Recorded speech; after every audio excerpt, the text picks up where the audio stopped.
আল্লাহু আকবার, আল্লাহু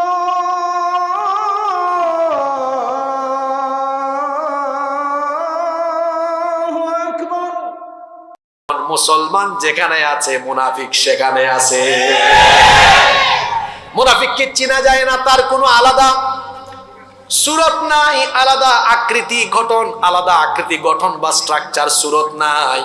বরং মুনাফিক চেনা বড় মুশকিল। তার মাথায় টুপিও থাকে, তার মুখে দাড়িও থাকে, ধবধবে সাদা পাঞ্জাবিও পরিধান করে, আবার নামাজের টাইমে একদম হুজুরের পিছনে নামাজও আদায় করে, আবার দেখবেন ওয়াজ মাহফিলে এসে একেবারে স্টেজে চেয়ার দখল করে, আবার দেখবেন সুযোগ মতো ইসলাম আর মুসলমানদের শিকড় কাটে।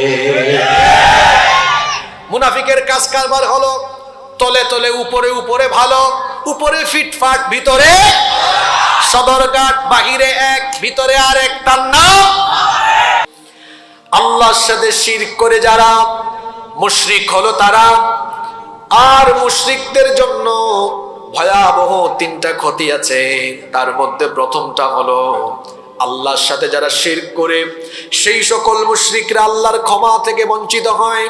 রব্বুল আলামিন কোরআনুল কারীমের 4 নম্বর সূরা সূরাতুন নিসা এর 48 নম্বর আয়াতে বলছেন, ইন্নাল্লাহা লা ইয়াগফিরু আন ইউশরাকা বিহি ওয়া ইয়াগফিরু মা দুনা যালিকা লিমান ইয়াশা ওয়া মান ইউশরিক বিল্লাহি ফাকাদ ইফতারা ইসমান আযীমা। আল্লাহ তাআলা বলছেন, নিশ্চয়ই আল্লাহ শিরকের গুনাহ ছাড়া অন্য যে কোনো গুনাহ ক্ষমা করে দেন। যে ব্যক্তি আল্লাহর সাথে শিরক করে সেই ব্যক্তি আল্লাহর ব্যাপারে মহা মিথ্যাচার রচনা করে, সেই ব্যক্তি আল্লাহর সাথে মহা মিথ্যাচার রটনায় লিপ্ত হয়ে যায়। এই আয়াত আমাদেরকে কি বার্তা দিল? শিরকের সাথে লিপ্ত যারা আল্লাহর ক্ষমা থেকে বঞ্চিত হবে তারা, আর আল্লাহর ক্ষমা থেকে বঞ্চিত হবে যারা, নাজাত পাবে না তারা। তাহলে যারা মুশরিক এদের 1 নম্বর পরিণতি হলো এরা আল্লাহর ক্ষমা থেকে বঞ্চিত। নাম্বার 2 নম্বর, শিরকের সাথে যারা লিপ্ত হয়ে যায় তাদের জীবনের নেক আমলগুলো বরবাদ হয়ে যায়। রব্বুল আলামিন কোরআনে কারীমের 39 নম্বর সূরা সূরাতুজ জুমারের 65 নম্বর আয়াতে বলছেন, ওয়ালাকাদ উহিয়া ইলাইকা ওয়া ইলাল্লাযীনা মিন ক্বাবলিকা লাইন আশরাকতা লায়াহবাতান্না আমালুকা ওয়া লাতাকুনান্না মিনাল খাসিরিন। আল্লাহ তাআলা বলছেন, ও আমার হাবিব, আর আপনার প্রতি সেই ওহী পাঠানো হচ্ছে যেরকম ওহী আপনার পূর্ববর্তীদের কাছেও পাঠানো হয়েছিল। বলা হয়েছিল, যদি তোমরা আল্লাহর সাথে শিরক করো, আল্লাহর সাথে কাউকে শরীক করো, তাহলে সকল নেক আমলগুলোকে যিনি বরবাদ করে দিবেন, গলার আওয়াজ বড় করে বলেন তিনি কে? আল্লাহ। তাহলে আমরা বুঝতে পারলাম শিরকের সাথে লিপ্ত হবে যারা, সকল আমল তাদের বরবাদ হয়ে যাবে। 3 নম্বর ক্ষতি হলো যারা মুশরিক, যারা আল্লাহর সাথে শিরক করবে, আল্লাহর সাথে শিরক করে যারা জান্নাত পাবে না, তারা জাহান্নামী হয়ে যাবে তারা। রব্বুল আলামিন কোরআনে কারীমের 5 নম্বর সূরা সূরাতুল মাইদা এর 72 নম্বর আয়াতে বলছেন, ইন্নাহু মান ইউশরিক বিল্লাহি ফাকাদ হারামাল্লাহু আলাইহিল জান্নাতা ওয়া মাওয়াহুন নার ওয়া মা লিয-যালিমিনা মিন আনসার। আল্লাহ তাআলা বলছেন, নিশ্চয়ই যারা আল্লাহর সাথে শিরক করে অবশ্যই আল্লাহ তাদের জন্য জান্নাত হারাম করে দিয়েছেন এবং জাহান্নাম তাদের জন্য অবধারিত করে দিয়েছেন। কিয়ামতের দিন তাদের জন্য কোনো সাহায্যকারী থাকবে না। কোরআনে কারীমের 3টি সূরার 3টা আয়াত কি বার্তা আমাদেরকে দিল? যারা মুশরিক তারা 3টা ক্ষতির মধ্যে পড়বে। 1 নম্বর হলো তারা আল্লাহর ক্ষমা থেকে বঞ্চিত হবে। 2 নাম্বার তাদের সকল নেক আমল বরবাদ হয়ে যাবে। 3 নাম্বার তারা আল্লাহর জান্নাত থেকে বঞ্চিত হয়ে যাবে। কথা বুঝে থাকলে বলেন দেখি, যারা মুশরিক, মুশরিকদের জন্য ভয়াবহ পরিণতি কয়টা? সাতকানিয়ার মানুষের মতো কথা বলেন, দুর্বল মুসলমান তো আমি দেখতে পারি না। মুশরিকদের পরিণতি কয়টা? 3টা। 1 নম্বর পরিণতি হলো এরা আল্লাহর ক্ষমা থেকে বঞ্চিত। 2 নাম্বার এদের নেক আমলগুলো বাতিল হয়ে যাবে। 3 নাম্বার এদের জন্য জান্নাত যিনি হারাম করে দিয়েছেন, বীর পুরুষের মতো জবাব দিয়ে বলেন তিনি কে? প্রশ্ন হতে পারে, হুজুর মুশরিক কারা? একটু বুঝায় দেন তো, কারণ আমরা তো সবাই ইমানদার হয়ে গিয়েছি, আমরা তো কেউ মুশরিক নই। ঈমান আনলে পরে ইমানদার হওয়া যায় না, কারণ অনেক ব্যক্তি আছে কথা কাজে চিন্তা চেতনায় শিরকি আকীদা লালন করে। আল্লাহ ছাড়া অন্য কারো গায়েবী ক্ষমতা আছে এটা বিশ্বাস করা মানে হলো আল্লাহর সাথে শিরক করা। জ্যোতিষীর কাছে যাওয়া, গণকের কাছে যাওয়া, জ্যোতিষীকে গিয়ে হাত দেখানো, এটা হলো আল্লাহর সাথে শিরক করা। অনেক মহিলারা আছে জ্যোতিষীর কাছে যায়, গণকের কাছে যায়, গণকের কাছে গেলে পরে আর ঈমান থাকে না, মুশরিক হয়ে যায়। কারণ আমার আপনার ভবিষ্যৎ কেবলমাত্র একজন জানেন, জুড়ে বলেন তিনি কে? তারপরে জাদু টুনা, বান মারা, এগুলো অনেক এলাকায় আছে। দেখা যায় অনেকে একই পরিবারের বা একই পাড়ার একজন আরেকজনকে বান মারে, জাদু টুনা, এই সকল কাজে সম্পৃক্ত হওয়া হচ্ছে আল্লাহর সাথে শিরক করা। ধাতব কিংবা বিভিন্ন পাথরের আংটি, এগুলো ব্যবহারের উদ্দেশ্য যদি এই থাকে যে এটা আমাকে রোগ থেকে শিফা দিবে, আল্লাহর সাথে শিরক হয়ে যাবে। তারপরে অনেক ব্যক্তি আছে আল্লাহ ছাড়া বিভিন্ন জীবিত পীরের সামনে মাথা নত করে সাজদা দেয়। জীবিত পীর কিংবা মৃত পীরের সামনে গিয়ে মাথা নত করে সাজদা করা মানে হলো আল্লাহর সাথে শিরক করা। আমার দেশে এমন বহু মানুষ আছে যারা মাজারের সামনে গিয়ে মাথা নত করে মুশরিক হয়ে যাচ্ছে। সাজদা কেবলমাত্র একজনকে দিতে হয়, তিনি কে? তারপরে মাজার স্পর্শ করা, মাজার ধোয়া, পানি পান করা। তারপরে দেখা যায় মাজারে বছরে একদিন গোসল শরীফ হয়, গোসল শরীফ দিয়া মাজার ধোয়া, পানি পান করা এবং সেই পানিকে বরকতময় মনে করা মানে হলো আল্লাহর সাথে শিরক করা। অনেকে আছে বিভিন্ন কবরের বিভিন্ন মাজারের মাটি নিয়ে এসে গলার মধ্যে তাবিজ লটকায় দেয় এবং এটাকে নিজের জন্য বরকতময় মনে করে। এই রকম মানুষ আছে না নাই? এগুলো করা মানে হলো আল্লাহর সাথে শিরক করা। তারপরে অনেকে আছে তার পীরের সামনে গিয়ে তাজিমি সাজদা দেয়। মনে রাখতে হবে, সাজদা পাওয়ার একমাত্র হকদার হলেন একজন, জোরে বলেন তিনি কে? সে আল্লাহ ছাড়া অন্য কারো সামনে গিয়ে সাজদা দেওয়া আল্লাহর সাথে শিরক করা। ঠিক এমনি ভাবে আগুনের সামনে, বেদির সামনে, মিনারের সামনে, সৌধের সামনে গিয়ে মাথা নত করা কিংবা নীরব থাকা, এটা হচ্ছে আল্লাহর সাথে শিরক করা। এমনি ভাবে সময় তো বড় কম, এমনি ভাবে আল্লাহ তাআলার সার্বভৌমত্বের সাথে সাংঘর্ষিক কথাবার্তা বলা, এটাও আল্লাহর সাথে শিরক করা। যেমন আমরা সবাই জানি সকল ক্ষমতার মালিক যিনি, তিনি কে? আরো জোরে বলেন তিনি কে? কিন্তু আমার দেশে গ্রুপ আছে, নির্বাচন আসলে ভোট পাওয়ার ধান্দায় জনগণকে পাম দিতে গিয়ে তারা মুশরিক হয়ে যায়। কয় সকল ক্ষমতার উৎস জনগণ। আছে না নাই? জনগণকে আমি আপনি আমরাই তো জনগণ, তাই না? তা আমরা যদি সকল ক্ষমতার মালিক হই, তাহলে আমাদের ডায়রিয়া হয় কেন? আমাদের জ্বর হয় কেন? মাথা ব্যথা হয় কেন? পেটে অসুখ হয় কেন? ডায়াবেটিক্স হয় কেন? আমাদের এত অসুখ বিসুখ হয় কেন? আমার 3.5 হাত শরীরের উপরেই আমার নিয়ন্ত্রণ নাই। আমি কি সকল ক্ষমতার মালিক হতে পারি? সকল ক্ষমতার মালিক যিনি, গলার আওয়াজ বড় করে বলেন তিনি কে? সেই আল্লাহ ক্ষমতার নামে সূরা দিয়েছেন। এটা কোরআনের 67 নম্বর সূরা, সূরা মুলকের মধ্যে আল্লাহ বলেছেন, তাবারাকাল্লাযী বিয়াদিহিল মুলকু ওয়া হুয়া আলা কুল্লি শাইইন কাদির।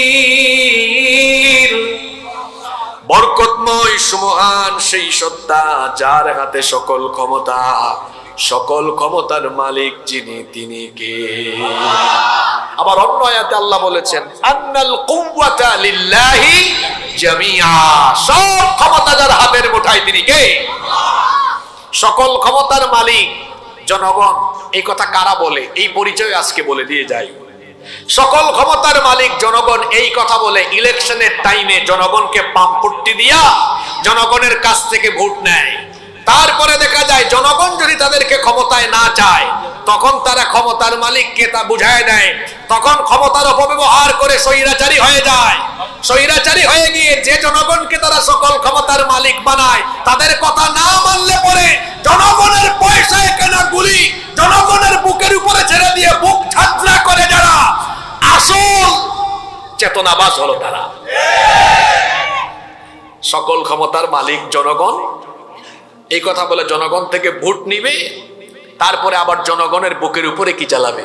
গুলি চালাবে। তো সকল ক্ষমতার মালিক যদি জনগণই হয়, জনগণ না চাইলে আপনি চলে না যাবেন, আপনি থাকেন কেন? তখন ক্ষমতার অপব্যবহার করে আপনি স্বৈরাচারী হয়ে উঠেন কেন?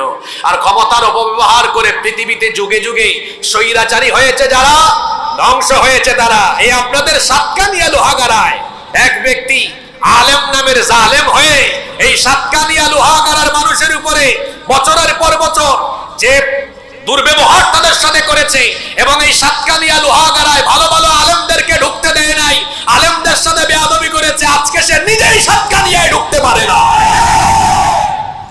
আমি যখন গত বছর সাতকানিয়ায় ওনার ব্যাপারে 2-3 লাইন বলে দিলাম, উনি চট্টগ্রামে, আপনারা তো জানেন আমি আইইউসিতে পড়াশোনা করেছি, আমার উস্তাদদেরকে দিয়ে তিনি বলেছেন তাকে বলেন তার বক্তব্য প্রত্যাহার করতে, ক্ষমা চাইতে, এবং তাকে বলেন তার বক্তব্য অনলাইন থেকে সরিয়ে নিতে, তার সার্টিফিকেট আটকায় রাখবো। আমি তখন বলেছি আমরা সার্টিফিকেটের জন্য পড়াশোনা করে নাই, আমরা পড়াশোনা করেছি হক কথা, আল্লাহর কথা মানুষের সামনে তুলে ধরার জন্য। আজকে তার এত অহংকার কোথায় গিয়েছে? অহংকারী হয়ে উঠবে যারা, অহংকারী হয়ে উঠবে যারা, আল্লাহর গজবে পড়বে তারা। আল্লাহ এখান থেকে আমাদেরকে শিক্ষা নেওয়ার তৌফিক দান করেন। সকল ক্ষমতার মালিক জনগণ এই কথা বলা এটা মারাত্মক রকমের কুফরি কথা এবং এটা আল্লাহর সাথে শিরক। শুধু তাই নয়, আল্লাহর জমিনে আল্লাহর আইনের বিরুদ্ধে আইন প্রতিষ্ঠার সংগ্রাম করা এটাও রাষ্ট্রীয় পর্যায়ে আল্লাহর সাথে শিরক করা। এই জমিনটা কিভাবে চলবে? এই জমিন চালানোর জন্য বিধান দিয়েছেন কে? আলা লাহুল খালকু ওয়াল আমর, সৃষ্টি যার, আইনও চলবে। এখন আল্লাহর আইন বাদ দিয়ে আপনি মানুষের তৈরি করা আইন প্রতিষ্ঠার কাজ করছেন। কোন কোন ক্ষেত্রে তো এমন হয় মানুষের তৈরি করা আইন সরাসরি আল্লাহর আইনের বিরুদ্ধে সাংঘর্ষিক হয়। কিরকম সাংঘর্ষিক হয়? আপনাদেরকে কয়েকটা উদাহরণ দেই আমি। এই বাংলাদেশে 17 বছরের একটা ছেলে যদি 15 বছরের একটা মেয়েকে বিয়ে করে, বলেন তো এই বাংলাদেশের আইনে এটা ভালো কাজ না অপরাধ? জোরে বলেন। এটার নাম কি বিবাহ? বাল্য বিবাহ। এখন আপনারা বলেন তো এটা কি আল্লাহর আইনে অপরাধ? জোরে বলেন। আল্লাহ করেছেন হালাল, আপনার দেশের আইন করে ফেলেছে।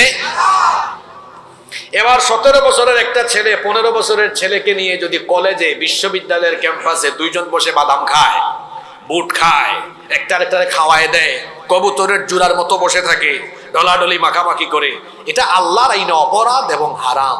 কিন্তু আপনাদের দেশের আইনে ব্যাপারই না। আল্লাহ করেছেন হারাম, আপনার দেশের আইন করেছে হালাল। আবার ওই বিয়েকে আল্লাহ করেছেন হালাল, আপনার দেশের আইন করেছে হারাম। আল্লাহ যেটা হালাল করেছেন, আল্লাহর আইনে যেটা হালাল, যদি দেশের আইনে, রাষ্ট্রের আইনে সেটা হয় হারাম।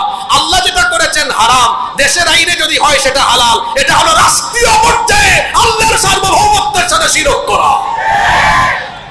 যুগের পর যুগ এটা চলছে। মাদক, মদ, এটা হালাল না হারাম? আল্লাহ কি বলেছেন? ইন্নামাল খামরু ওয়াল মাইসিরু ওয়াল আনসাবু ওয়াল আজলামু রিজসুম মিন আমালিশ শাইতান। আল্লাহ বলেছেন এটা শয়তানি কাজ এবং এটা টোটালি হারাম। আপনার দেশে এটা সীমিত পরিবেশে, সীমিত পরিসরে জায়েজ আছে। ওই ঢাকায় গেলে দেখবেন আপনি গুলশানে, বনানীতে অনেক জায়গায় রেস্টুরেন্টের সামনে সাইনবোর্ড টানানো আছে, লেখা আছে এই রেস্টুরেন্টে মাদক নিয়ন্ত্রণ অধিদপ্তরের অনুমোদিত বারের বিশেষ ব্যবস্থা রয়েছে। আল্লাহ করেছেন কি? হারাম, আর তারা করেছে সীমিত পরিবেশে, সীমিত পরিসরে হালাল। তা আল্লাহ যেটা হারাম করেছেন দুনিয়াতে কেউ এটা হালাল করতে পারবে? আল্লাহ তাআলা জমিন পরিচালনার জন্য বিধান দিয়েছেন, সেভাবে জমিন চললেই কল্যাণ, এবং প্রত্যেকটি মুসলমান আল্লাহর বিধান কায়েমের জন্য প্রচেষ্টা করবে, কায়েম করতে পারুক আর না পারুক প্রচেষ্টা করবে। আপনি যদি আল্লাহর দিন কায়েমের প্রচেষ্টা না করে উল্টা আল্লাহর আইনের বিরুদ্ধে দাঁড়ান, তাহলে এটা তো আল্লাহর সার্বভৌমত্বের সাথে শিরক হয়ে যায়। আজকে আমার দেশে কিছু জাহেল অজ্ঞ মুসলমান বের হয়েছে, নিজে আউযুবিল্লাহ বিসমিল্লাহ শুদ্ধ করে পড়তে পারে না, আউযুবিল্লাহ বিসমিল্লাহ পড়তে গেলে ভুল হয় 30টা।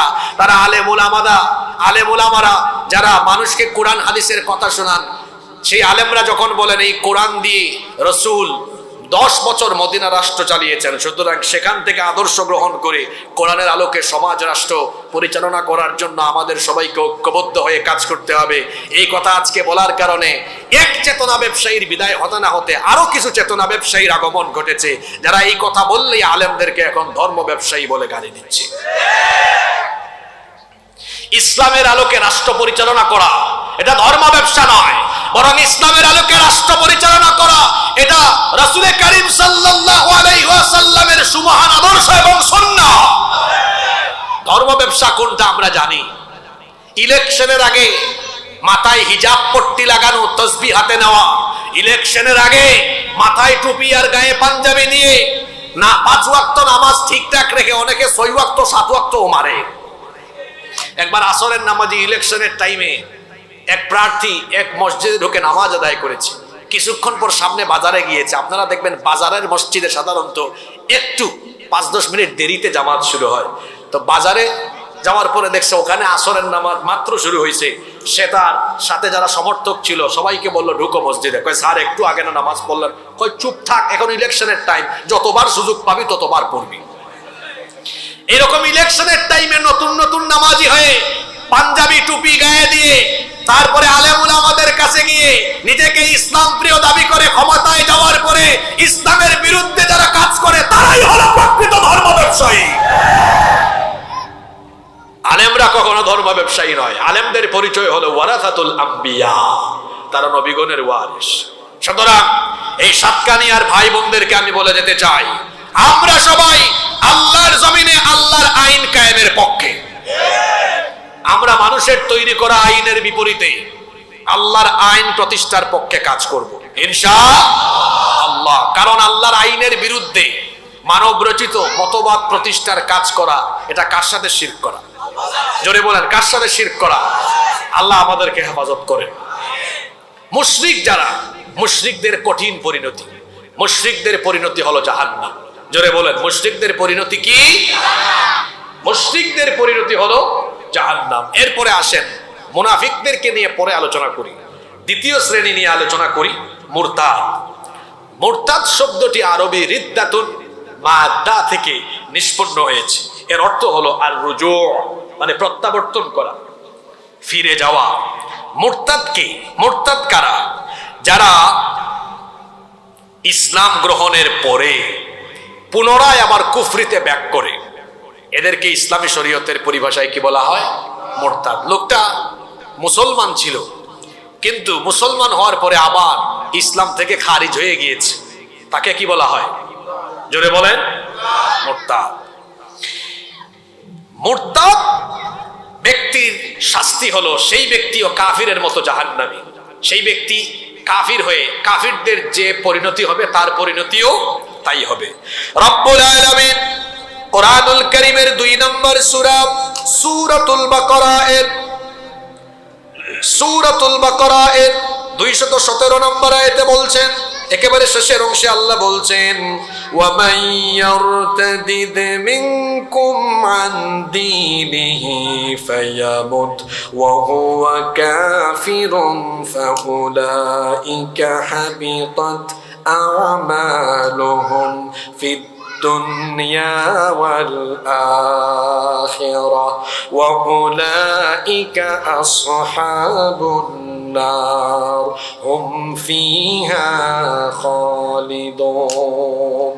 আল্লাহ তাআলা বলছেন, আর যে ব্যক্তি তোমাদের দিন থেকে ফিরে যাবে, অতঃপর কাফির অবস্থায় মৃত্যুবরণ করবে। এদের আমল সমূহ দুনিয়া এবং আখিরাতে বিনষ্ট হয়ে যাবে এবং তারা জাহান্নামের আগুনের অধিবাসী হয়ে যাবে। তারা সেখানে চিরকাল অবস্থান করবে। এই আয়াত আমাদেরকে কি বার্তা দিল? মুরতাদ যারা জাহান্নামী হলো তারা। এখন মানুষ মুরতাদ কিভাবে হতে পারে? কথার মাধ্যমেও মানুষ মুরতাদ হতে পারে। যেমন কোন ব্যক্তি আল্লাহকে গালি দিল, ফেরেশতাকে গালি দিল, নবী করিম সাল্লাল্লাহু আলাইহি ওয়াসাল্লামকে গালি দিল। আমার দেশে দেখেন না, কিছুদিন পর পর এরকম কিছু উল্লুক ভাল্লুক বের হয় যারা নবীর সম্মানের উপর আঘাত করে কথা বলে। আমরা সব সহ্য করতে পারি, রাসূলের অপমান আমরা সহ্য করতে পারি না। আমার জাতীয় কবি বলেছেন, রাসূলের অপমানে যদি কাঁদে না তোর মন, মুসলিম নয়, মুনাফিক তুই, রাসূলের দুশমন। রাসূল হচ্ছেন আমাদের ইমাম। রাসূল কি? কথাটা কি বলেছি? রাসূল হলেন আমাদের ইমান। আমরা আমাদের মা বাবা, আমাদের ভাই বোনকে গালি দিলে কেউ আমরা হজম করতে জানি, অসুবিধা নাই। কিন্তু আমার রাসূলকে কেউ গালি দিয়ে, আমার রাসূলকে কেউ যদি গালি দেয় সেটা আমরা বরদাস্ত করতে পারি না, কারণ তিনি আমাদের ইমাম। যে ব্যক্তি আল্লাহকে, ফেরেশতাকে, রাসূলকে গালি দেয়, এই ব্যক্তি আর মুমিন থাকে না। জোরে বলেন তো, এই ব্যক্তি কি হয়ে যায়? আপনারা আওয়াজ তো কমাই দিলেন। এই ব্যক্তি কি হয়ে যায়? মুরতাদ হয়ে যায়। ঠিক তেমনি ভাবে কেউ যদি বলে আমি ইলমে গায়েব জানি, অথবা কেউ যদি নবুয়ত দাবি করে, অথবা ইলমে গায়েব দাবি করা ওই ব্যক্তিকে কেউ যদি সমর্থন দেয়, কিংবা মিথ্যা নবুয়তের দাবিদার ওই ব্যক্তিকে কেউ যদি সমর্থন দেয়, সেই ব্যক্তিও কি হয়ে যাবে? মুরতাদ হয়ে যাবে। আবার মানুষ কাজের মাধ্যমেও মুরতাদ হয়। কিভাবে? যেমন বিভিন্ন ভাস্কর্য, মূর্তি, গাছ, পাথর, বিভিন্ন কবরকে সাজদা করা। চট্টগ্রামে অনেক জায়গায় এই জিনিসগুলো আছে, কবরকে কি করা? সাজদা দেওয়া। আপনাদের এই চট্টগ্রামের এক হুজুর দেখলাম গত বছর মনে হয় কিছু পরীক্ষার্থীদেরকে নিয়ে গেছে কোন এক দরবারে, গিয়ে ডাকতেছে, বাজান, ও বাজান, তোর বাজান কি কবরে কিছু শুনে রে পাগল? হ্যাঁ, কবরবাসী আমাদের মুখাপেক্ষী, কথাটা বুঝেন। কবরবাসী আমাদের দুয়ার মুখাপেক্ষী, কিন্তু আমরা কবরবাসীর মুখাপেক্ষী। কথা বুঝতে পেরেছেন? সাঁতার না জানা একজন মানুষ পানিতে যেমন অসহায় হয়ে তীরে থাকা মানুষের কাছে সাহায্য চায়, ঠিক তেমনি কবরবাসী ব্যক্তি জীবিতদের কাছে, জীবিতদের দিকে তাকায় থাকে, দেখি কেউ আমার জন্য দোয়া করে কিনা। আরে কবরবাসী আমাদের দিকে তাকায় আছে, আমরা তার জন্য দোয়া করি কিনা। উল্টা গিয়ে কবরের কাছে চায় যারা মুশরিক হলো তারা। কোন কবর, কোন মুর্দা পীর আমাদেরকে কিছুই দিতে পারবে? দেওয়ার মালিক কে? কেউ যেটা পারে না সেটা পারে কে? কেউ যেটা দেয় না সেটা দেন কে? তারপরে কেউ যদি জাদু টোনা, বান মারা, অথবা আল্লাহর আইন বাদ দিয়ে মানব রচিত আইনকে বৈধ বিশ্বাস করে এবং আল্লাহর আইনকেই আল্লাহর আইনের পরিবর্তে মানব রচিত আইনকে কেউ যদি প্রায়োরিটি দেয়, সেই ব্যক্তিও ঈমান থেকে খারিজ হয়ে যাবে। আবার আকীদাগত দিক থেকে, বিশ্বাসগত দিক থেকে অনেক ব্যক্তি মুরতাদ হয়ে যায়। কিভাবে? যেমন কেউ যদি ঈমানদার হওয়ার পরেও আল্লাহর সাথে অংশীদার আছে, এটা সে যদি মনে করে, বিশ্বাস করে, খারিজ হয়ে যাবে সেই ঈমান থেকে।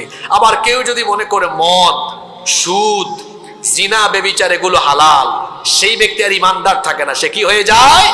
মুরতাদ হয়ে যায়। আর মুরতাদ ব্যক্তির বিধান, যে ব্যক্তি মুরতাদ হয়ে যাবে তার শাস্তি কি শুনতেছেন আপনারা? আলোচনার টপিকটা বাংলাদেশের সব মাহফিলে কি আমি তো জীবনেও মাহফিলে এটা টপিক পাই নাই, বরং এটা আমরা ক্লাসে ছাত্রছাত্রীদেরকে পড়াই, আমাদের উস্তাদরাও ক্লাসে পড়াতেন, কিন্তু মাহফিলে এই টপিকটা দেওয়া হয় না। আজকে খুব ভালো একটা কাজ করেছেন আপনারা। অনেকে মুরতাদের পরিচয় এবং তাদের বিধান কি ইসলামে, এটা অনেকেই জানে না। মুরতাদ ব্যক্তির শাস্তি কি? মুরতাদ ব্যক্তি কেউ যদি ঈমান আনার পরে ঈমান থেকে বের হয়ে যায়, তাহলে মুরতাদ ব্যক্তিকে তওবা করার জন্য 3 দিন সময় দেওয়া যাবে। কয় দিন? এই 3 দিনের মধ্যে সে যদি তওবা করে ফিরে আসে, তাকে ছেড়ে দিতে হবে। যদি সে তওবা না করে, যদি সেটি ইসলামী সরকার বা ইসলামী রাষ্ট্র সেখানে থাকে, তাহলে অবশ্যই তাকে মৃত্যুদণ্ড দিতে হবে। আর এই যে 3 দিন তাকে সময় দেওয়া হবে, এই 3 দিনের মধ্যে তার যে মাল সম্পদ আছে এটা তাকে খরচ করতে দেওয়া হবে না। তওবা করে ফিরে আসলে তার মাল থেকে দিয়ে দেওয়া হবে। যদি সে তওবা করে ফিরে না আসে, ইসলামী সরকার বা ইসলামী রাষ্ট্র থাকলে সেই সম্পদ, সেই মাল সরকারের বাইতুল মালে, রাষ্ট্রীয় কোষাগারে গিয়ে জমা হবে। মুরতাদ ব্যক্তি, সেই ব্যক্তি মিরাস থেকে বঞ্চিত হয়ে যাবে, কোনো মিরাস সে পাবে না। শুধু তাই নয়, যদি কোনো ব্যক্তি মুরতাদ অবস্থায় মারা যায়, এই কথাটা ভালো করে শোনেন, যদি কোনো ব্যক্তি মুরতাদ অবস্থায় মারা যায়, তাকে গোসল দেওয়া যাবে না, তার জানাজার নামাজ আদায় করা যাবে না, এবং মুসলমানদের কবরস্থানে তাকে দাফনও করা যাবে না। এই তিনটা কথা মনে রাখবেন। মুরতাদ, কেউ যদি মুরতাদ হয়ে মারা যায়, তাকে গোসল দেওয়া, এটা মুখস্থ করতে হবে, গোসল দেওয়া, জানাজা দেওয়া। আরেকটা কথা কি বললাম? এই ছেলেটা খুব মেধাবী, মাশাআল্লাহ, সে খুব মনোযোগী হয়ে ওয়াজ শুনতেছে। ঠিক আছে, এখানে কয়টা কথা বললাম? মুরতাদকে কি দেওয়া যাবে না? গোসল দেওয়া, জানাজা দেওয়া, মুসলমানদের কবরস্থানে দাফন দেওয়া। দেখি, বলেন তো দেখি, মুরতাদকে কি দেওয়া যাবে না? গোসল দেওয়া, জানাজা দেওয়া, মুসলমানদের কবরস্থানে দাফন করা। এবার একটু পেছনে ফিরে যাই। কেউ যদি মুরতাদ হয়, সময় দিতে হবে কয়দিন? তওবা করলে ছেড়ে দিতে হবে। আর ইসলামী রাষ্ট্র থাকলে এ ব্যক্তি তওবা না করলে তাকে কি করতে হবে? মৃত্যুদণ্ড দিতে হবে, এবং মুরতাদ মিরাস থেকে বঞ্চিত হবে। তার সম্পদ ইসলামী রাষ্ট্রের রাষ্ট্রীয় কোষাগার বাইতুল মালে গিয়ে কি হবে? জমা হবে। মনে থাকবে? আচ্ছা, আমি একটু সংক্ষেপে শেষ করলাম মুশরিকার মুরতাদের কারবার। বাকিটা খুব ডেঞ্জারাস, তো এই জন্য সময় রাখছি একটু বেশি। আর একটা বাকি আছে না, ওইটা কি? জোরে বলেন। মুনাফিক। মনোযোগ আছে তো আপনাদের? হ্যাঁ, মুনাফিক। মুনাফিক এরা কোথায় বসবাস করে? শুনতেছেন আমার কথা? এতক্ষণ মনোযোগ অনেকের ছিল বা ছিল না, আমি কিছু বলি না, এখন কেউ মনোযোগী হবেন না। খুব গুরুত্বপূর্ণ পয়েন্ট ধরছি তো। প্রথম প্রশ্নটা করলাম, মুনাফিক কোথায় বসবাস করে? কেউ যদি বলে হুজুর আমি হিন্দু দেখবো, কোথায় যাব? অনেক বেশি হিন্দু দেখতে চাই, আমি বলবো পাশের দেশ ভারতে যান, কোটি কোটি হিন্দু দেখতে পাবেন। কেউ যদি বলি হুজুর আমি প্রচুর পরিমাণ বৌদ্ধ দেখবো, কোথায় যাব? বলবো চীন কিংবা মায়ানমারে চলে যান। কেউ যদি বলে হুজুর আমি খ্রিস্টান দেখবো, কোথায় যাব? আমেরিকা, ইংল্যান্ডে যান। কেউ যদি বলে হুজুর আমি ইহুদি দেখবো, কোথায় যাব? ইসরায়েলে যান। কেউ যদি এখন প্রশ্ন করে বসে, ও হুজুর আমি মুনাফিক দেখবো, কোথায় যাব? মুনাফিকের আলাদা কোনো দেশ নাই, কারণ মুসলমান যেখানে আছে মুনাফিক সেখানে আছে। মুনাফিককে চেনা যায় না, তার কোনো আলাদা সুরত নাই, আলাদা আকৃতি গঠন, আলাদা আকৃতি গঠন বা স্ট্রাকচার সুরত নাই। বরং মুনাফিক চেনা বড় মুশকিল। তার মাথায় টুপিও থাকে, তার মুখে দাড়িও থাকে, ধবধবে সাদা পাঞ্জাবিও পরিধান করে, আবার নামাজের টাইমে একদম হুজুরের পিছনে নামাজও আদায় করে। আবার দেখবেন ওয়াজ মাহফিলে এসে একেবারে স্টেজে চেয়ার দখল করে। আবার দেখবেন সুযোগ মতো ইসলাম আর মুসলমানদের শিকড় কাটে। মুনাফিকের কাজ কারবার হলো তলে তলে, উপরে উপরে ভালো, উপরে ফিটফাট, ভিতরে সদরঘাট, বাহিরে এক, ভিতরে আর এক, তার নাম মুনাফিক। এই যে একটু আগে আমরা মুশরিকদের কথা বললাম, কাফির, মুশরিক, মুরতাদ সবাই যাবে জাহান্নামে। জোরে বলেন, সবাই যাবে কোথায়? এখন প্রশ্ন হলো হুজুর মুনাফিক যাবে কোথায়? এই ছেলে তুমি তো খুবই মনোযোগী, তো ঠিক আছে উত্তর দিছো, কিন্তু উত্তর ভুল হয়েছে। মুনাফিক জাহান্নামে নয়, জাহান্নামের কোথায় যাবে? হ্যাঁ, কোথায় যাবে? রব্বুল আলামিন বলছেন ইন্নাল মুনাফিকিনা ফিদ দারকিল আসফালি মিনান নারি ওয়া লান তাজিদ লাহুম নাসীরা। কোরআনুল কারীমের 4 নম্বর সূরা সূরাতুন নিসা এর 145 নম্বর আয়াতে আল্লাহ তাআলা বলছেন নিশ্চয়ই মুনাফিক যারা জাহান্নামের তলদেশে যাবে তারা। কথা বুঝে থাকলে দেখি বুঝে শুনে জবাব দেন তো। বড় বড় কাফির, বড় বড় মুশরিক, বড় বড় কাফির, পৃথিবীর কয়েকটা কুখ্যাত কাফিরের নাম বলেন তো। ফেরাউন, নমরুদ, আবু জাহাল, উতবা, শাইবা, হামান, কারুন, এরা কুখ্যাত কুখ্যাত কাফের না? এরা সব যাবে জাহান্নামে, জাহান্নামে যাবে। হয়তো তারা জাহান্নামের একটু উপরের লেভেলে থাকবে। আর মুনাফিক গুলো এটা আবু লাহাবের চেয়ে খারাপ, আবু জাহালের চেয়েও খারাপ, ফেরাউনের চেয়ে খারাপ, নমরুদের চেয়েও খারাপ। এই জন্য আবু জাহাল, নমরুদ, ফেরাউন, উতবা, সাইবা এরকম আপার ক্লাসের কাফিররা জাহান্নামের উপরে থাকলেও মুসলিম নামধারী মুনাফিক থাকবে কোথায়? জাহান্নামের। তো কথা বুঝে থাকলে বলেন তো, তুলনামূলক ভাবে কাফিরের চাইতে মুনাফিক ভালো না জঘন্য? জোরে বলতে হবে। শয়তান আমাদের বন্ধু না দুশ্মন? শয়তান মুসলমানকে কাফির বানাতে চায় না, সে তো বোকা না, সে জানে মুসলমানের সন্তানকে কাফির বানানো কঠিন, আর কাফির বানায় তার লাভ নাই, কারণ কাফির যাবে জাহান্নামের উপরে, মুনাফিক যাবে জাহান্নামের নিচে তলদেশে। এই জন্য শয়তানের টার্গেট হলো মুসলমানের সন্তানকে কাফির নয় মুনাফিক বানানো, কারণ কাফিরের চেয়ে মুনাফিক জঘন্য। আপনি দেখেন কোরআনে কারিমে কাফিরদের নামে সূরা আছে, সূরাতুল কাফিরুন। কাফিরের সূরা আছে না? মুমিনদের নামে তো সূরা আছে, সূরা মুমিনুন 23 নম্বর সূরা। কাফিরের নামে সূরা আছে 30 পারা। এটা সূরাতু কাফিরুন। কয় লাইন? 2 লাইন। একটু আঙ্গুল দেখে বলেন না বলতে পারলেও। কয় লাইন? কাফিরের সূরা কয় লাইন?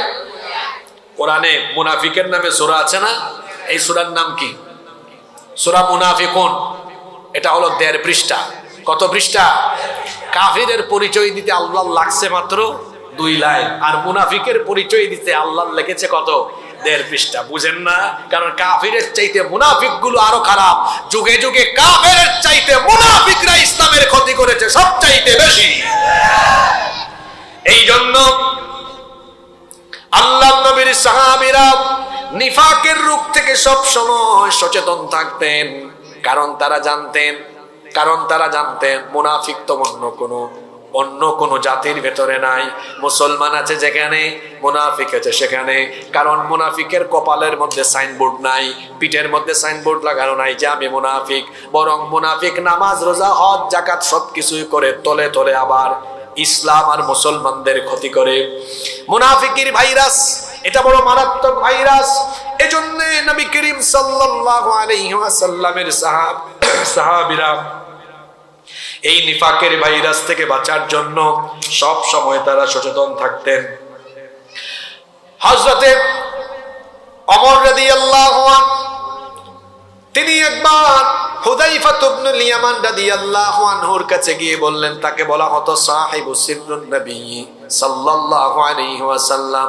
তার কাছে গিয়ে বললেন, ভাই তোমাকে তো রাসূল মদিনার মুনাফিকের লিস্ট দিয়ে গিয়েছেন, সেখানে কি আমার নাম আছে নাকি?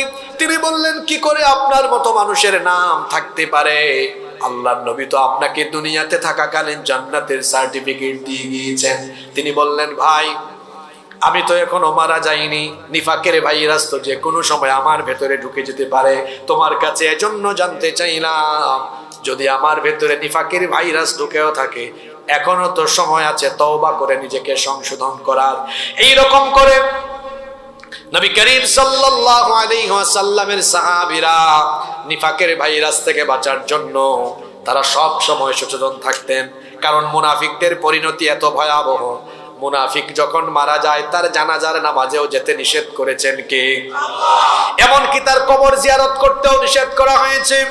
মদিনার মুনাফিকদের সর্দার, মুনাফিকদের নেতা আব্দুল্লাহ বিন উবাই বিন সুলুল নবীজি যখন তাবুকের অভিযান থেকে ফিরে আসলেন, এর কিছুদিন পরে আব্দুল্লাহ বিন উবাই মারা গেল। তার ছেলে আব্দুল্লাহ নবীজির কাছে দৌড়ায় আসলো, এসে বলল, ইয়া রাসূলুল্লাহ, আমরা বলি সাল্লাল্লাহু আলাইহি ওয়াসাল্লাম, আমার বাবা ইন্তেকাল করেছেন। আমার বাবার ইচ্ছে ছিল তিনি মারা যাওয়ার পরে যেন আপনার গায়ের জুব্বা মুবারক দিয়ে আমার বাবার জানাজার কাফনের, আমার বাবার কাফনের কাপড় যেন তৈরি করা হয়। আর আমার বাবার ইচ্ছে ছিল আপনি যেন আমার বাবার নামাজের জানাজা ইমামতি করেন। আল্লাহর নবী এই কথা শুনে তিনি যখন রওনা দিবেন, সাইয়েদনা ওমর ইবনুল খাত্তাব রাদিয়াল্লাহু আনহু নবীজির সামনে দাঁড়িয়ে গেলেন। আল্লাহর নবী জিজ্ঞেস করলেন, ওমর তুমি কেন আমার সামনে দাঁড়িয়ে আমাকে বাধা দিচ্ছ? ওমর রাদিয়াল্লাহু আনহু তখন বললেন, ওগো আল্লাহর নবী, এই লোকটাকে কি আপনি চিনেন না? তার ব্যাপারে কি জানেন না? সেই ব্যক্তি মারা যাওয়ার আগ পর্যন্ত ইসলাম আর মুসলমানদের ক্ষতি সাধন করেছে। উহুদের যুদ্ধ থেকে 300 সৈন্য নিয়ে পলায়ন করেছে, সারা জীবন ইসলাম আর মুসলমানদের ক্ষতি সাধন করেছে। কেন আপনি তার জানাজায় যাবেন? আল্লাহর নবী বললেন, ওমর এখনো তো আল্লাহ আমাকে নিষেধ করেন নাই, তুমি কেন আটকাচ্ছ? আল্লাহর নবী তখন রওনা করলেন বেশ কয়েকটি জায়গায়। ওমর রাদিয়াল্লাহু আনহু একা সিদ্ধান্ত নিয়েছেন, আর ওমর রাদিয়াল্লাহু আনহুর সিদ্ধান্তের পক্ষে আল্লাহ আয়াত নাজিল করে ওমরের পক্ষে রায় দিয়েছে। আল্লাহর নবী যখন জানাজায় চলে গেলেন, আল্লাহর নবী গিয়ে তার নিজের জুব্বা মুবারক দিয়ে কাফনের কাপড় তৈরি করে দিলেন। আল্লাহর নবী তার মুখের লালা থুতু মুবারক তার আব্দুল্লাহ বিন উবাইয়ের গায়ের মধ্যে লাগিয়ে দিলেন। তিনি যখন জানাজায় দাঁড়িয়ে যাবেন, ওমর রাদিয়াল্লাহু আনহু এই দৃশ্য দেখছেন আর ভাবছেন, হায় আল্লাহ, এই লোকটা সারা জীবন মুনাফিকি করলো, আর আমার রাসূল জানাজায় দাঁড়িয়ে যাচ্ছেন। তিনি বরদাস্ত করতে পারছিলেন না। এমন সময় আল্লাহ তাআলা জিবরিল আমিনকে পাঠিয়ে দিলেন। জিবরিল আমিন এসে বললেন, ওগো আল্লাহর নবী, কার জানাজায় দাঁড়িয়েছেন? লোকটাকে কি চিনেন না? আল্লাহর তরফ থেকে ফয়সালা চলে এসেছে, ইস্তাগফির লাহুম আও লা তাস্তাগফির লাহুম ইন তাস্তাগফির লাহুম 70 মাররাতান ফালাই ইয়াগফিরাল্লাহু লাহুম। এই মুনাফিকের জন্য যদি আপনি একবার দুইবার নয়, তার জন্য যদি আপনি 70 বারও আল্লাহর কাছে ক্ষমা প্রার্থনা করেন, আল্লাহর সিদ্ধান্ত হলো তার মতো মুনাফিক এবং এই স্বভাবের যত মানুষ কিয়ামত পর্যন্ত আসবে, মুনাফিকদেরকে আল্লাহ কখনো ক্ষমা করবেন না। এই সিদ্ধান্ত কার?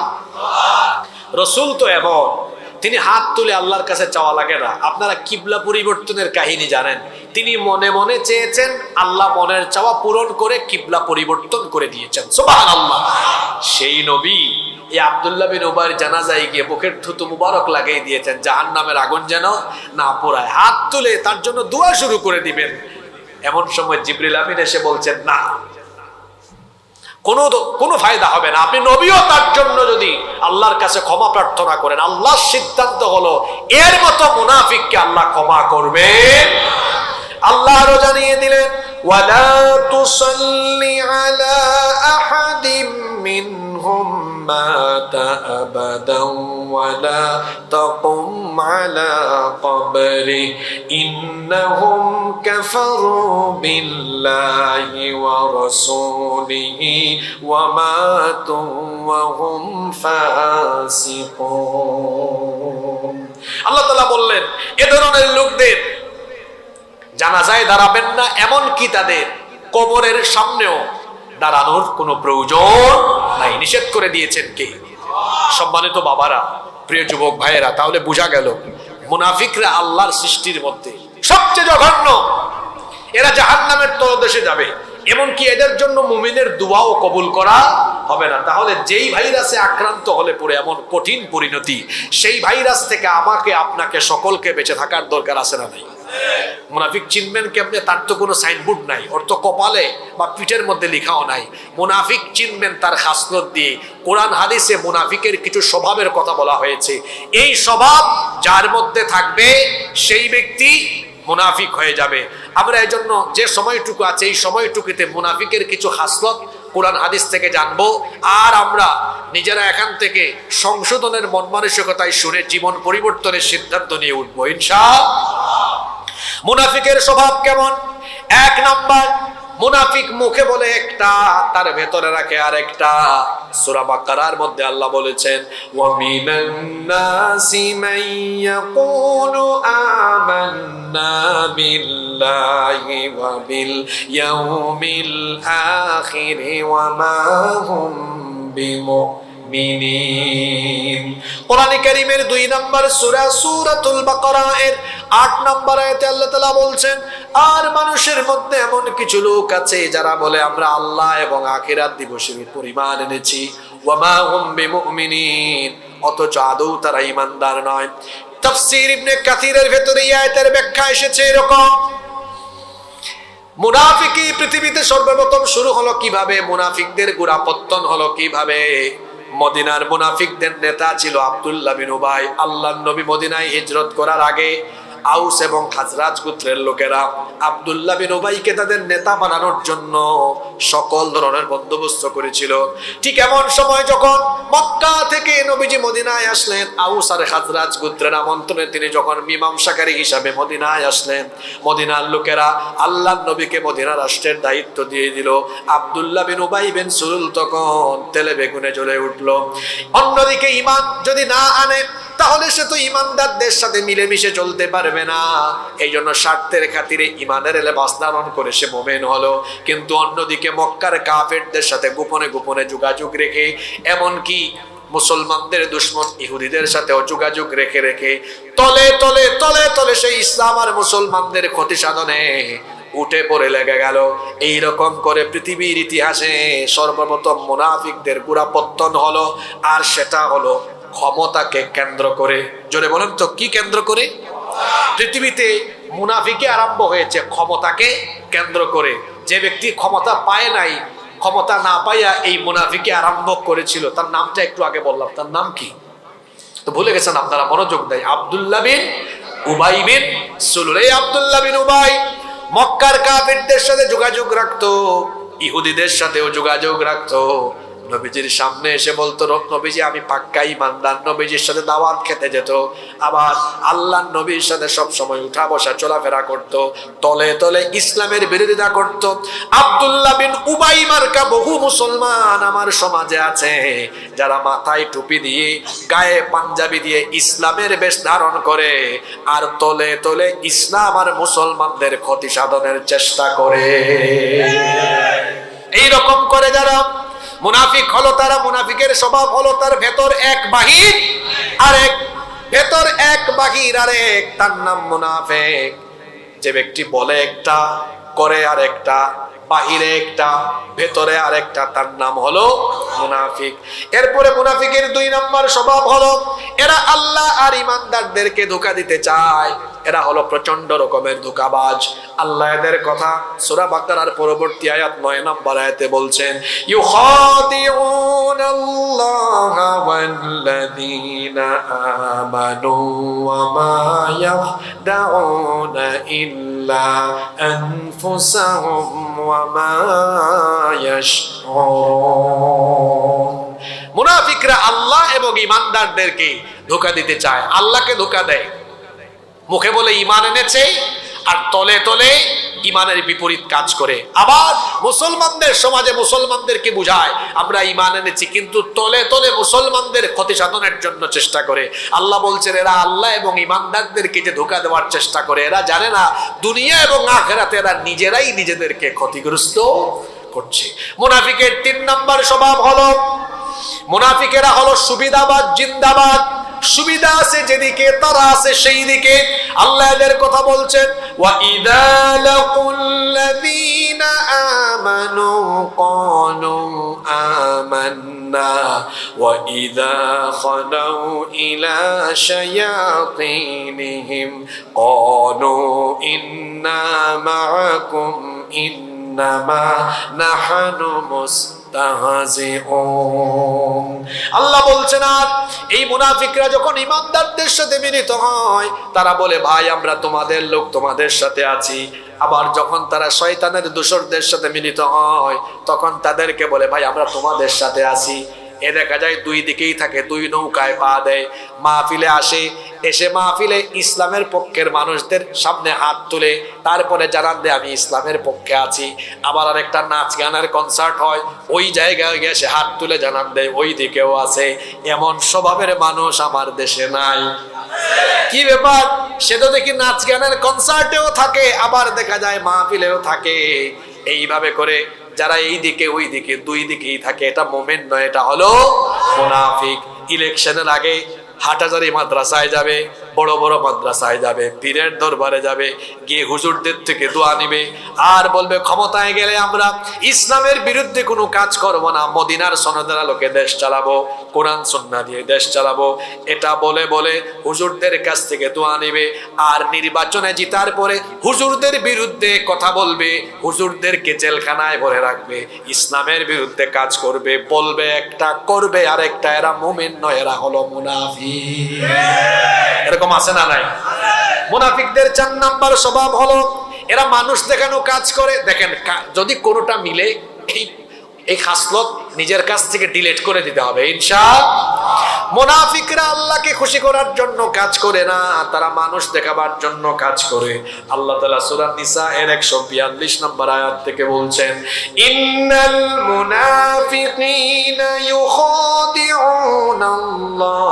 ওয়া হুয়া খাদিউহুম ওয়া ইযা ক্বামু ইলাস সালাতি قاموا كسالى يراءون الناس ولا يذكرون الله إلا قليلا।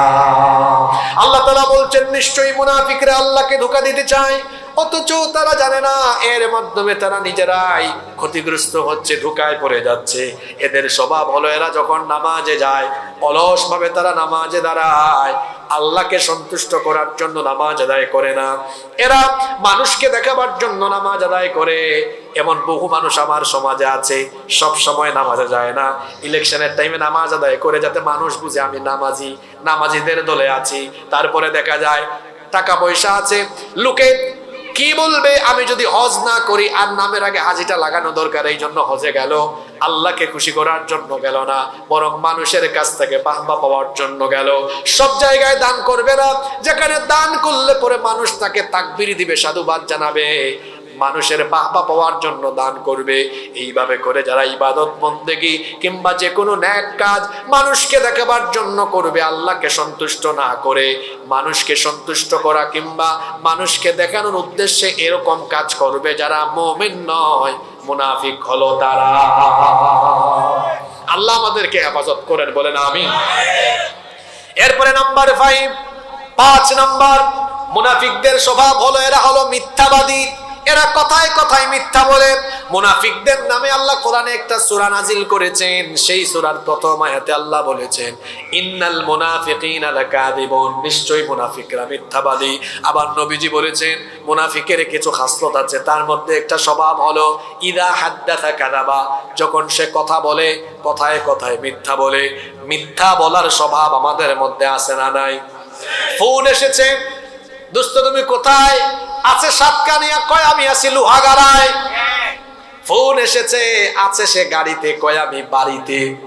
তারপরে দেখা যায় মিথ্যা কেমনে বলে, যারা ব্যবসা করেন রাগ করেন না, ব্যবসার মধ্যে আমরা মিথ্যা বলি। 2 নাম্বার জিনিস, কয় ভাই কসম আল্লাহর, এটা 1 নাম্বার জিনিস। তারপরে মিথ্যা বলে, কয় ভাই আপনাকে কিনা দামে দিয়ে দিলাম, পুরো পছন্দ হয়েছে আপনাকে। এ ভাই আপনি যদি কিনা দামে তাকে দিয়ে দেন, দোকানের ভাড়া, কারেন্টের বিল, এগুলো কি কাস্টমার তার নানা বাড়ি থেকে এনে দিবে নাকি? এই যে মিথ্যা বললেন, মিথ্যা বলার ক্ষতি হলো 2টা। 1 নাম্বার ক্ষতি হলো যে ব্যক্তি মিথ্যা বলে, নবী বলেছেন, আল্লাহ নবী বলেছেন, যখন কোন মানুষ মিথ্যা বলে তার মিথ্যা কথার দুর্গন্ধে রহমতের ফেরেশতা তার কাছ থেকে বিদায় নিয়ে চলে যায়। যার সাথে ফেরেশতা থাকে না তার সাথে থাকে কে? জোরে বলেন, থাকে কে? তাহলে মিথ্যাবাদী যারা শয়তানের বন্ধু তারা। আবার 2 নাম্বার কুফল হলো মিথ্যা বলার 2 নাম্বার পরিণাম হলো মিথ্যাবাদী যারা মুমিন নয়, মুনাফিক তারা। তাহলে মিথ্যাবাদীদের 2টা পরিণতি বললাম, মিথ্যাবাদী যারা শয়তানের বন্ধু তারা, আবার মিথ্যাবাদী যারা মুনাফিক হলো কথায় কথায় মিথ্যা বলে। মুনাফিক হয়ে যায়েন না, মিথ্যা বলা পরিহার করেন। আল্লাহ নবী বলেছেন ইয়াকুম ওয়াল কিযব, সাবধান মিথ্যা বলা থেকে সতর্ক হয়ে যাও। ফা ইন্নাল কিযবা ইয়াহদি ইলাল ফুজুর ওয়া ইন্নাল ফুজুরা ইয়াহদি ইলান নার। আল্লাহ নবী বলেছেন মিথ্যাচার মানুষকে পাপাচারের দিকে ধাবিত করে, আর পাপাচার মানুষকে জাহান্নামের দিকে ধাবিত করে। মিথ্যাবাদিতার পরিণাম বড় ভয়াবহ। আমরা এখন হর হামেশা গাফলতি করে, অবহেলা করে মিথ্যা বলে ফেলি। ও আমার মুসলমান বাবারা, ভাইয়েরা, মনে রাখবেন, মিথ্যা বললে মানুষের ঈমান থাকে না। মিথ্যাবাদী ব্যক্তি কি হয়ে যায়? তো একটু আগেই তো শুনলেন, কাফিররা যাবে জাহান্নামের উপরে, মুনাফিক যাবে জাহান্নামে। তো মিথ্যাবাদী হইয়া, মুনাফিক হইয়া কি জাহান্নামের তলে আমরা যেতে চাই নাকি? মিথ্যা বলবেন আজ থেকে, মিথ্যা বলবেন না। মুনাফিকের 6 নাম্বার স্বভাব হলো মুনাফিক কথায় কথায় মানুষকে গালিগালাজ করে, কথা বলে পরে গালি দেয় আগে।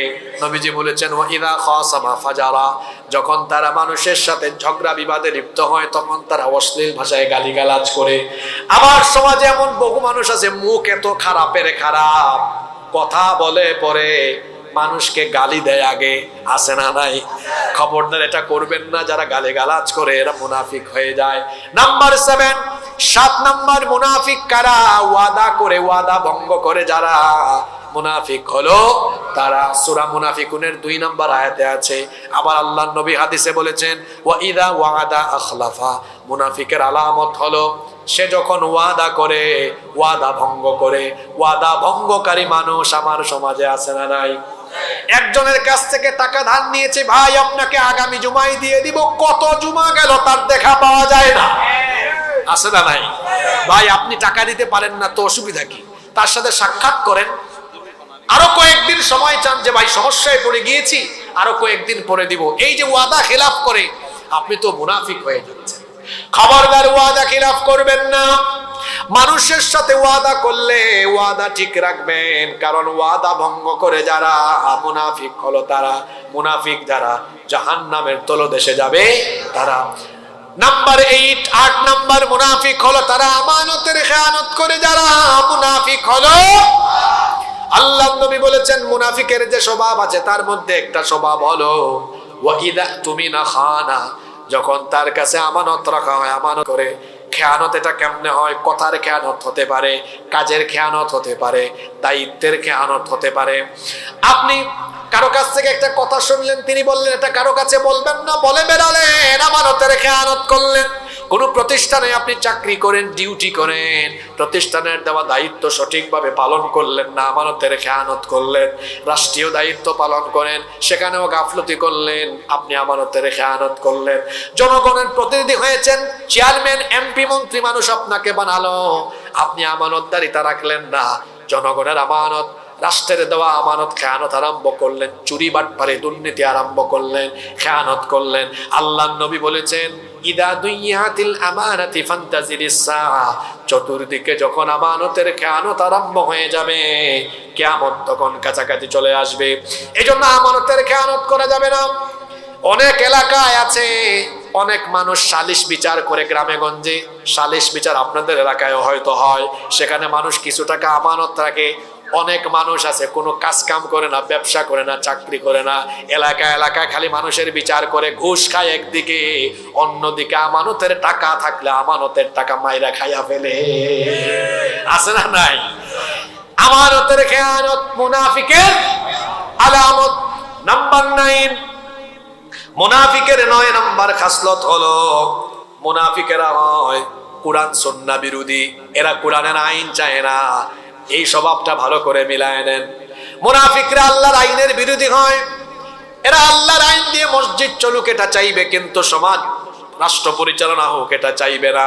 এই যে আপনাদের রুজমোর পাড়া এলাকায় মসজিদে যদি হুজুর জুমার দিনে বয়ান করেন, তিনি যদি বলেন সম্মানিত মুসল্লিবৃন্দ, আমাদের এই এলাকা, আমাদের এই মসজিদ কোরআনের আইন দিয়ে চলুক, এই মসজিদটা আল্লাহর আইনে চলুক, আমরা চাই কি চাই না?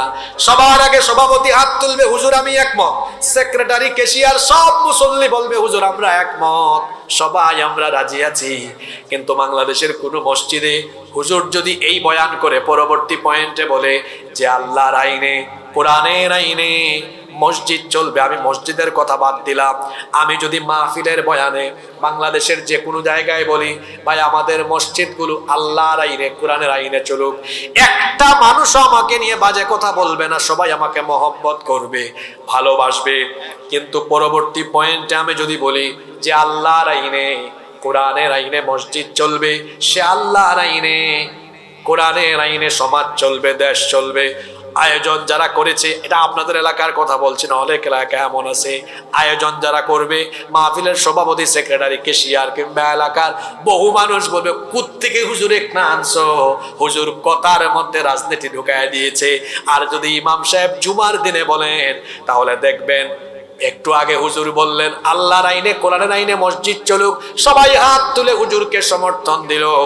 পরবর্তী পয়েন্টে হুজুর যদি বলে এই কোরআনের আইনেই সমাজ চলবে, দেশ চলবে, একটু আগে হাত তুলছিল যারা, এদের মধ্যেই অনেকে আবার আছে, দেখা যাবে হুজুরের চাকরি খাবার জন্য উঠে পড়ে লেগে যাবে। বুঝতেছেন কথা? বুঝলাম না।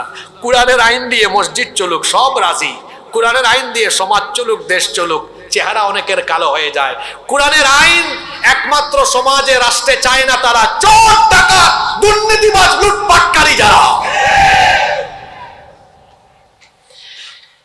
যারা সমাজে, রাষ্ট্রে কোরআনের বিধান চায় না, আল্লাহর দেওয়া বিধান আর রাসূলের তরিকা আদর্শ চায় না, আল্লাহ তাদের ব্যাপারে কোরআনে কি বলছেন শোনেন। কোরআনে কারীমের 4 নম্বর সূরা সূরাতুন নিসা এর 61 নম্বর আয়াতে আল্লাহ তাআলা বলছেন, ওয়া ইযা কিলা লাহুম তাআলাউ ইলা মা আনজালাল্লাহু ওয়া ইলার রাসূলি রাআইতাল মুনাফিকিনা ইয়াসুদ্দুনা আনকা সুদুদা।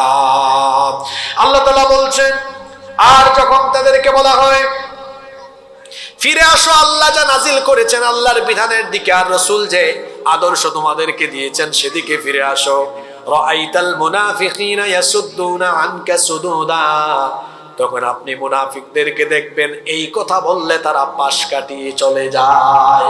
তাহলে আমরা এই আয়াত থেকে যে বার্তা পেলাম সেটা হলো আল্লাহর আইন আর রাসূলের তরিকা, রাসূলের আদর্শ মতো সমাজ আর রাষ্ট্র চলুক, এটা মনে প্রাণে চায় না যারা, মুমিন নয়, মুনাফিক হলো তারা। কষ্ট পেয়েছেন আমার কথায়? 10 এবং সর্বশেষ আরো আছে, আমি আজকে 10টাই বললাম। 10 এবং সর্বশেষ মুনাফিকের আলামত হলো, মুনাফিকরা সব সময় ভয়ে থাকে, মাহফিলে আসলেও, মসজিদে আসলেও তাদের অন্তরে ভয় থাকে, না জানি কোন সময় হুজুর কোরআনের কোন আয়াত আর কোন সূরা পড়ে, আর আমার চরিত্র ওই আয়াত দিয়া সূরা দিয়া মিলায় দেয় নাকি। কারণ রাসূলের যুগেও মুনাফিকরা ভয়ে থাকতো, না জানি কোন সময় কোন সূরা বা আয়াত নাজিল হয়ে তাদের মুনাফিকি চরিত্র ফাঁস হয়ে যায় কিনা। এজন্য আল্লাহ কোরআনে কারীমের 9 নম্বর সূরা, সূরা তাওবা এর 64 নম্বর আয়াতে বলছেন, ইয়াহযারুল মুনাফিকুনা আন তুনাজ্জালা আলাইহিম সূরাতুন তুনাব্বিউহুম বিমা ফি قلوبهم قل استهزئوا إن الله مخرج ما تحذرون। কত পরিষ্কার কথা। আল্লাহ বলছেন মুনাফিকরা সব সময় সতর্ক থাকে, ভয়ে থাকে, না জানি কোন সূরা নাজিল হয়ে তাদের মুনাফিকি খাসলত বর্ণনা হয়ে যায় কিনা। আবার সমাজেও মুনাফিক স্বভাবের লোকরা যে কোনো সময় ওয়াজে, বয়ানে, তাফসিরে, মসজিদের আলোচনায় ভয়ে থাকে, না জানি কোন সময় হুজুর কোন কথা বলে, এজন্য তারা সতর্কও করে। আমার একটা ঘটনা মনে পড়লো, এই ঘটনা দিয়ে আজকে শেষ করব। ঘটনাটা বলবো, এক মসজিদে ইমাম সাহেব নিয়োগ হবে। এখন এক হুজুর আসছেন ইন্টারভিউতে, খুব প্রস্তুতি নিয়ে আসছেন, তিনি সুদের বিরুদ্ধে আজকে ওয়াজ করবেন। শুরু করছেন সুদের বিরুদ্ধে ওয়াজ। কিছুক্ষণ পর সভাপতি দেখছে, হায় রে হায়, হুজুর যত আয়াত হাদিস বলে সব আমার গায়ের উপর দিয়ে যায়। উনি মারছে কাশি। তো হুজুর ছিলেন খুব চালাক, বুঝে ফেলছেন আমার ওয়াজ সভাপতির সাথে কমন পড়ে গেছে। সাথে সাথে তিনি টপিক চেঞ্জ করে চলে গিয়েছেন ঘুষে। কিছুক্ষণ পর ক্যাশিয়ার, সেক্রেটারি কাশি মারছে। হুজুর বলেন, হায় হায় হায়, চাকরি তো আজকে হবেই না মনে হচ্ছে। সেক্রেটারির সাথে মিল, উনি বাদ দিলেন এই টপিক, শুরু করলেন এবার চাঁদাবাজি নিয়ে। মারছে ক্যাশিয়ার কাশি। হায় রে হায়, কোন মসজিদে আসলাম, হ্যাঁ, খালি ওয়াজ কমন পড়ে। এখন চাকরিটা যেন টিকে এই ধান্দায় তিনি অন্য টপিকে যাবেন। দেখছেন টাইমও শেষ। তিনি বললেন, ঠিক আছে আজকে এতটুকুই, আমরা এখানেই শেষ করলাম। ওয়া আখির দাওয়ানা আলহামদুলিল্লাহি রাব্বিল আলামিন। এরকম কিছু হুজুর নামের খেজুরও আছে না নাই? যারা 5-6 হাজার টাকা, 8-10 হাজার টাকা ইমামতির জন্য মসজিদে হক কথা বলতে পারে না, পাপাচারী, দুরাচারী, ফাসেক, ফুজ্জার, মুনাফিকদের ভয়ে মসজিদে সত্য কথা বলে না। আমি অনুরোধ করে বলবো, ভাই আপনি অটো চালায়া, টেম্পু চালায়া, রিক্সা চালায়া ভাত খান, আপনি আরো বেশি উপার্জন করতে পারবেন। মাসে 15, 20, 30 হাজার টাকা উপার্জন করতে পারবেন। অন্তত ইমান নিয়ে বাঁচবেন যে আমি তো আমার ইমানকে ঠিক রেখেছি। আর আপনি যদি বলেন, হুজুর না, আমি তো টাকার জন্য ইমামতি করি না, দ্বীনি দায়বোধ থেকে আমি চাকরি করি, ইমামতি করি, তো দ্বীনি দায়বোধ নিয়ে দ্বীনি অনুভূতি নিয়ে যেই ব্যক্তি মসজিদের মিম্বরে থাকবে, সে তো কোনো ফাসিক ফুজ্জার মুনাফিকদের পদলেহন করে কথা বলবে না, বরং তাদের রক্তচক্ষুকে উপেক্ষা করে হক কথা সাহসিকতার সাথে বলবে। আপনি রিজিকের ভয় করবেন না, রাজ্জাককে ভয় করুন, রিজিকের ব্যবস্থা হয়ে যাবে ইনশাআল্লাহ। যারা রিজিকের পেছনে ছোটে এরা উত্তম রিজিক পায় না, এরা অপমানিত হয়। যারা রাজ্জাকের হয়ে যায়, রাজ্জাক তাদের রিজিকের ব্যবস্থা করে দেন। সুবহানাল্লাহ। এজন্য সত্য কথা বলতে কখনো ভয় পাওয়া যাবে। তো মুনাফিকদের 10 নম্বর স্বভাব বলছিলাম, এরা সবসময় সতর্ক থাকে। এজন্য দেখবেন বিভিন্ন জায়গায়, আপনাদের সাতকা নিয়ে এগুলো হয় না, অনেক জায়গায় আছে, যেমন বিগত বৎসরগুলোতে আমরা অনেক জায়গায় মাহফিলে গিয়েছি, দেখা যায় আসমানের উপরের ওয়াজ আর মাটির নিচের ওয়াজ। মাটির নিচের ওয়াজ কইরাও আমরা অনেক সময় শান্তি পাই নাই। হ্যাঁ, অনেক সময় ফেরাউনের ওয়াজকে অনেকে তার নিজের গায়ে টেনে নিয়ে চলেছে। অর্থাৎ তারা সব সময় ভয়ে থাকে যে কোন সময় কোন আয়াত আমার খাসলতের সাথে মিলে যায় কি না। তো মুনাফিকের তো অনেক স্বভাব কোরআন হাদিসে বর্ণিত হয়েছে, তার মধ্য থেকে আমি মাত্র 10টা খাসলত বললাম। আরো অনেক স্বভাব মুনাফিকের আছে। যেমন আমি সংক্ষেপে বলি, মুনাফিকরা মুমিন কষ্ট পেলে তারা খুশি হয়, মুনাফিকরা যুদ্ধ বিগ্রহ এড়িয়ে চলে, মুনাফিকরা রসুলের অপমানে খুশি হয়, ইসলাম আর মুসলমানদের ক্ষতি হলে তারা এখানে কি করে আনন্দিত হয়। এরকম মুনাফিকদের অনেক স্বভাব কোরআন হাদিসে বর্ণিত হয়েছে। মনে রাখবেন একটি কথা, এই লাইনটা মনে রাখবেন, মুনাফিক যে সমাজে আছে সেই সমাজ কোন সমাজ? মুসলিম সমাজ। জোরে বলেন কোন সমাজ? মুসলমান আছে যেখানে, মুনাফিক আছে সেখানে। আমরা তো মুসলমান, তাই না? তো আমাদের মধ্যে যেন নিফাকের ভাইরাস ঢুকে আমরা যেন কেউ মুনাফিক হয়ে না মরি। কারণ এই ভাইরাস নিয়ে যারা মারা যাবে একেবারে বিনা হিসাবে বিনা বিচারে জাহান্নামের তলদেশে যাবে। এজন্য আসুন নিফাকের ভাইরাস থেকে আমরা বেঁচে থাকি, শিরকি কর্মকাণ্ড আকীদা থেকে নিজেকে হেফাজত করি, আর ইমানের উপর ইস্তেকামত থাকি। আল্লাহ তাআলা আমাদেরকে ইমানের উপরে অটল অবিচল থাকার তৌফিক দেন, আমরা বলি আমিন।